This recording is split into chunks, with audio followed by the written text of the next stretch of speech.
What? I thought that was the new philosophical me, but it's obviously not working. I need to think that one through. Hi guys, thanks so much for joining me in another video. Today I want to talk about the 5 tips to become a trader. There's been a lot of hype over making investments, especially in this lockdown period where everyone might have a little bit of free money to play with, and also a lot of free time to think about how to make more money without actually getting up from the sofa. So yes, I'm all up for that passive income, but let's just breathe, take a breather, and let's just talk about this a second. So volatility and boredom have brought a lot of new traders to the market. Spread betting firm IG found that in the month of May, over 20,000 new accounts were opened for trading. Personally, I believe that trading is a profession. It requires time, discipline, education, experience, and also a set of emotional skills to become good at it. It's no wonder that investment banks have a raft of psychometric tests, physical interviews, internships before finding the next batch of new traders. If you think it's as easy as jumping on a day course or doing an online course to become a trader, then don't fool yourself, because it's not. Guys, even the IG index online has a disclaimer like the back of a cigarette packet saying 78% of their online accounts lose money. I mean, if that isn't a red flag, I don't know what it is, apart from a red flag. Now, if you want to go ahead with trading, I think there are these 5 key things that you should definitely think about. You might turn around and say, hey Fifi, why are you giving us these 5 tips? Well, I have dabbled in a little bit of day trading here and there. I'll talk about that in a second. But these are the 5 things that I think are the most important when it comes to your average Bob sitting down at home trying to think about how to trade. So the 2 most important things that you have to build into your sort of routine is position sizing and also risk management. Sometimes new traders put too much on one position. If you have that approach of go big or go home, then that's not going to work. Your portfolio will literally disappear in front of your eyes. The fundamental point here is that you might have too much exposure on that one position, and so it could risk your entire portfolio. The goal is to have your position large enough to make a difference, but also limit the losses at the same time. Through my research, I derived my own set of rules, so I tend to stake 5 to 10% on my own portfolio. When you're doing well, your position increases, but you always want to make sure that 10% is in there. So the more your pot grows, the smaller your actual 10%, your initial stake will be, because of almost like a dilution effect. Likewise, you might want to scale down if you're not doing so well, so you might do that by increasing the number of trades before your entire portfolio is destroyed. Second thing I want to talk about is managing risk. It's quite important to ensure that you have a game plan in your mind and what your limits are. So the way I've done this is having a 10 on 10 approach. I implemented this within my strategy through reading, I think, William O'Neill's book on how to make money on stocks. I'll link it down there somewhere.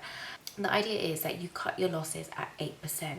Now, I mainly trade small caps, so I've kind of changed that to about 10%. As soon as my losses hit the 10% mark, I get rid of them immediately, and that makes sure that I'm not losing too much. Essentially, I will have 10% stop loss across my positions in my portfolio. If your portfolio is about £10,000, 10% is £1,000. So putting a stop loss in when a position drops to 900 limits the amount that you're losing. Generally, I think risk management is personal to everyone, so only you know how much you're willing to lose or what your limits are. But for that reason, I also implemented a profit-taking rule. So as soon as any of my positions reach a 20% profit, I sell them immediately, and that's just a rule that I have. It also takes the emotions out of the trade, because at that point you're not worrying about, oh, actually next week it might do much better, and you don't get sucked into like sort of like this whirlpool of it might do better, it's doing really well, and then also your portfolio doesn't feel as imbalanced. There's always going to be more options out there. So the 20% profit taking rule is, it hits 20%, you take your money, and then you would just reinvest and find something else. The third thing I want to talk about is being consistent. So when I was trading, I would come down to my desk at 5 o'clock in the morning. I'd have about 10 to 15 positions at the time, and I'd spend about 3 to 5 minutes reviewing each position against my checklist. Sometimes it might take a little bit longer because you might get absorbed into some market news or something else that you might end up reading. But that was roughly the time that it would take me, and I had to be quite strict with myself because the babies would wake up at a particular time, they need breakfast at a particular time. So then I'd enter all my trades into my portfolio tracker and reconcile any positions that I have. I would then go make breakfast for the babies, and then at the same time I'd keep an eye on the positions that I think that I want to take a profit on. The whole process is quite repetitive and it takes a lot of discipline to do it. And I mean, it's not work when you want, however you want.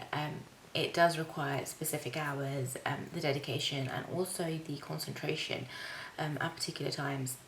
From my research, I'm not the only one that was doing that. I think the majority of traders do work out of hours and they are, you know, on their desks almost 24 hours a day, reading, you know, with multiple screens of software and things like that. Just putting it out there again, I don't consider myself a trader, but it's not easy. It's basically the thing. The next thing I want to talk about is having a journal. I think this is so important. So it keeps you honest and keeps you accountable, mainly for all the mistakes that you might have made. It also ensures that your trading is logical, it's measurable, you can look back at it, and you might also have your checklist in there, so you know that you're not going to miss anything at a crucial time when you need to make a decision. Some traders I have spoken to are embarrassed or just don't want to talk about their mistakes.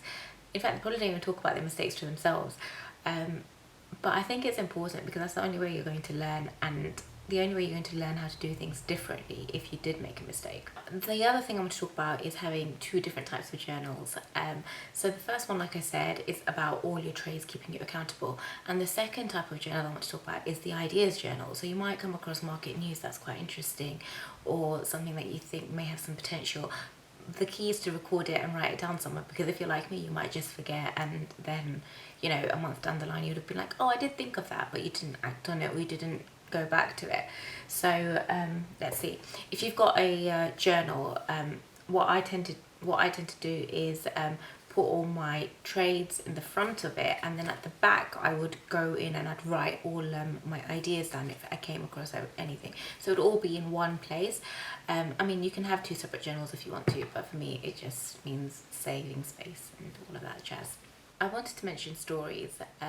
Don't get sucked into stories, okay? So there's the newspapers, there's the markets, there's businesses.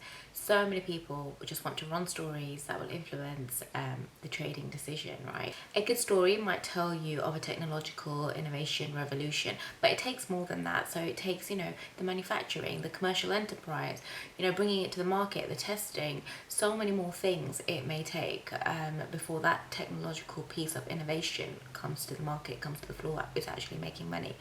So yes, there may be those companies that have that technology, but think about it before you invest.